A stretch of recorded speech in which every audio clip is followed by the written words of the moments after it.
students, today we will read poem A Tiger in the Zoo written by Leslie Norris from First Flight book. सो इस start करने से पहले एक बार हम poet की लाइफ के बारे में जान लेते हैं। जॉर्ज लेसिल नॉरिस उनका पूरा नाम था। He was born in 1921 and died 2006। Was a prime minister, Welsh poet and short story writer. Up to 1974, he earned his living as a college lecturer, teacher, and headmaster. From 1974, he combined full-time writing with residence at academy institutes in Britain and the United States. Okay, students, अब हम थोड़ा सा ये इसका जो preface है ये देख लेते हैं। This poem contrasts a tiger in the zoo with the tiger in the natural habitat. ये जो पोएम है इसमें हम पढ़ेंगे, इसमें कॉन्ट्रास्ट मीन्स होते कंपेयर। ये दो टाइगर की कंपेयर हो रही है। एक ने वो टाइगर जो जू में रहता है और दूसरा जो नेचुरल हैबिटेट में रहता है, जो मतलब फॉरेस्ट में रहता है, नेचुरल वातावरण में रहता है। The poem moves from the zoo to the jungle.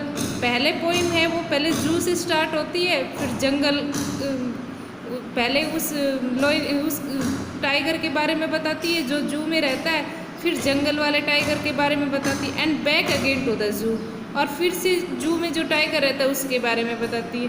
Read the poem silently. Once and which stanzas speak that the tiger in the zoo and which one speak about the tiger in the jungle.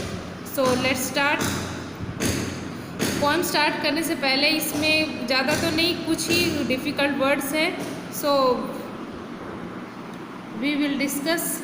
First, stalks walk with stiff और hungry and quietly, कि वो जो लोयन है वो कैसे चलता है, बहुत ही क्वाइट और गुस्से में है, और उसकी चलने की जो चल रहा है वो किस तरह से चल रहा है।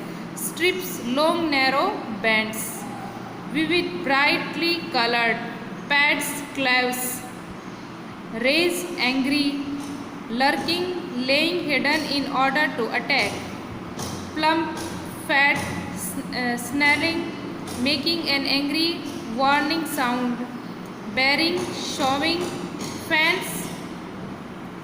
fangs, long sharp teeth. So students, ये कीवर्ड्स आपको नोटबुक में लिखना है, अच्छे से नोटबुक प्रिपेयर करनी है। पहले लेसन का नाम मेंशन करना है, पोएम का नाम मेंशन करना है, ए टाइगर इन द जू, और नीचे पोइट का नाम लिखकर उसके कीवर्ड्स लिखने हैं। उसके बाद आपको ये पोएम है ये करनी है। Now start. He stalks in his vivid stripes. पहले जो टाइगर जू में रहता है उसके बारे में बातें होंगी कि वो कैसे चल रहा है। He stalks in his vivid strips.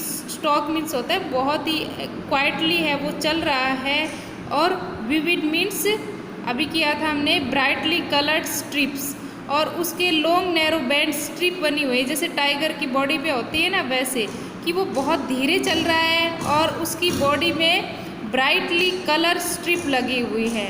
The few steps on his cage, और केज में है वो, तो वो क्या फ्यू स्टेप्स ही चलेगा, वो खुले फॉरेस्ट में नहीं है, तो इसलिए वो अपने केज में थोड़े ही स्टेप्स चलता है। On pads of velvet quite. Pads means होते हैं उसके जो पंजे, वो कैसे हैं, वेलवेट एक सॉफ्ट मटेरियल होता है उसके जैसे सॉफ्ट है। इन हिज क्वाइट रेज, और वो बहुत ही क्वाइट चल रहा है, आराम से शांत है बट गुस्से में है। रेज मीन्स होता है एंग्री होकर, ठीक है।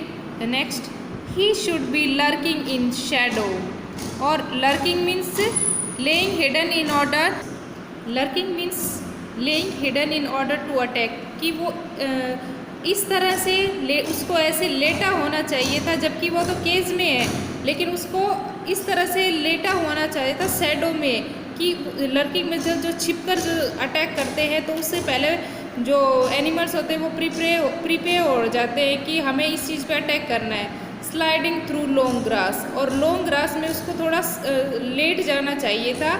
Near the water hole, water hole मतलब उस पुल के पास। वेयर प्लम्प डियर पास, जहाँ से जो प्लम्प फैट डियर पास होते हैं, जहाँ से फैट डियर जाते हैं वहाँ पे उसको लेट जाना चाहिए था। देखिए स्टूडेंट्स, यहाँ पे जो टाइगर है वो केज में है, लेकिन पॉइंट बताता है कि वो केज में है, लेकिन उसको इस तरह से होना चाहिए था कि अगर वो केज भी नहीं होता और जंगल में होता तो वो क्या करता, लर्किंग इन शैडो, शैडो में किसी ग्रास के ऊपर वो स्लाइड होके छिप जाता और क्या करता कि जो प्लम्प, जो मोटे ताजे जो डियर आते हैं उनका शिकार करने के लिए वो वहाँ पे लेट जाता। He should be snarling, or silent है, स्नेलिंग अराउंड हाउसेज, और वो क्या सुनता वहाँ पे, स्नेलिंग मीन्स होता है एक साउंड जो वार्निंग देती है, और वो क्या साउंड करता, ऐसी साउंड करता अराउंड हाउसेज, हाउसेज की तरफ ऐसे गुर्राने वाली आवाज़ करता, एट द जंगल्स एज, जंगल के किनारे, baring his white fangs his claws, और वो क्या, बेरिंग मीन शोविंग, दिखाता अपने वाइट जो फंक्स है, लॉन्ग शार्प टिप है, और अपने पंजों को दिखाता, टेररिजिंग द विलेज, और गांव को डराता। अगर वो पिंजरे से बाहर आ जाता, जंगल में होता, तो अपने वो क्लेव्स, पंजों को दिखाता, डराता, गांव के लोगों को डराता और अपने शार्प टिप दिखाता।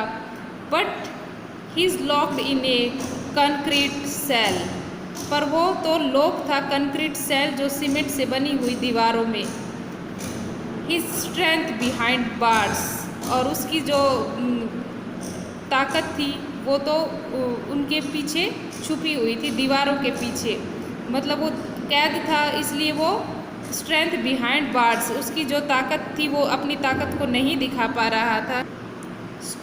Stocking the length of his cage, अब फिर से वो स्टॉकिंग कर रहा है, क्वाइटली चल रहा है जहाँ तक उसकी केज की लेंथ थी, इग्नोरिंग विजिटर्स, और अब जो उसके विजिटर्स आ रहे हैं, जू में होता है ना, देखने के लिए जाते हैं, तो विजिटर को भी इग्नोर कर रहा है। He hears the last voice at night, और अब वो जब रात हो जाती तो उसने सिर्फ क्या सुना था, लास्ट वॉइस वो क्या सुनता था, द पेट्रोलिंग कार्स, की जो कार होती थी वो पेट्रोलिंग कर रही थी। देखते हैं ना कि कोई रात के टाइम पेट्रोलिंग होती कि कहीं पे कुछ ऐसा तो नहीं हो रहा, सब हमारी सिटी सेफ तो है, तो वो रात को सिर्फ उसको यही आवाज़ सुनाई देती थी कि कार की पेट्रोलिंग करने की आवाज़ सुनाई देती थी। And stars with his brilliant eyes eight the brilliant star, और वो सिर्फ उस ब्रिलियंट आइज से चमकते हुए तारों को देखता था। So students, explanation is complete. I want to tell you in summary, English to English. Dear student, this poem contrasted tiger when it is in its natural habitat and when it is imprisoned in a zoo. On a starry night, the poet sees a tiger in a zoo. The tiger moves slowly up and down in his cage. He is full of rage but quiet in is helpless, वो क्यों helpless था, क्योंकि cage में था। The poet is move to pity for the tiger, अब poet है वो उस बताता है कि किस तरह से वो बेचारा टाइगर है वो केज के अंदर था, तो पोइट उसके लिए थोड़ी दया दिखाता है। He said the tiger should have been in jungle, he should have been moving quietly in shadow near some water hole and waiting for a plump deer to pass that way, कि जो tiger forest में रहता है वो किस तरह से free रहता है, और जब चाहे वो उसको भूख हो तो वो शिकार ढूंढ सकता है। But sadly he is locked behind bars in concrete cell, he doesn't take any notice of the visitors and is looking at the brilliant star with his brilliant eyes, और लास्ट में हमने पढ़ा था कि वो अपनी ब्रिलियंट आइज से brilliant star को देखता है। Now he has to be content with merely looking at the star. He is no longer free to move in his natural habitat and look at the brilliant star from there. Students, अब इसके हम ये rhyming scheme करते हैं। Rhyming scheme करना बहुत easy है। जैसे देखिए स्ट्रिप्स जैसा कहीं और आपको दिख रहा है, केज, क्वाइट, रेज, नो, तो स्ट्रिप के लिए ए उसके बाद केज, केज के जैसा है कहीं, केज रेज तो बी, क्वाइट सी, तो राइमिंग स्कीम हो गया ABCB। क्लियर। उसके बाद शैडो, शैडो के लिए ए, शैडो जैसा कहीं और साउंड नहीं है ना। ग्रास होल पास, तो ग्रास के लिए B, and pass, grass pass, hole जैसा कहीं नहीं है तो सी, तो यहाँ पे भी हो गया ABCB। सब में पॉइंट, ये जो राइमिंग स्कीम है यही सेम ही होगा। नेक्स्ट हाउसेस, हाउसेस जैसा कहीं नहीं है। एज, एज के जैसा विलेज, एनक्लेव्स एक ही है तो सी, तो ABCB। Concrete, sorry cell, cell के जैसा कहीं है नहीं तो A, bars B, bars, visitors and cage, तो ABCB। Night A, cars, stars, eyes एक है तो C, ABCB। So clear students, write in your notebook, and ये पोएम नोटबुक में लिखनी है लाइन बाय लाइन, और अगर हो सके तो इसका समरी भी आप लोग बना सकते हो, और बहुत अच्छे से नोटबुक प्रिपेयर करनी है। Thank you.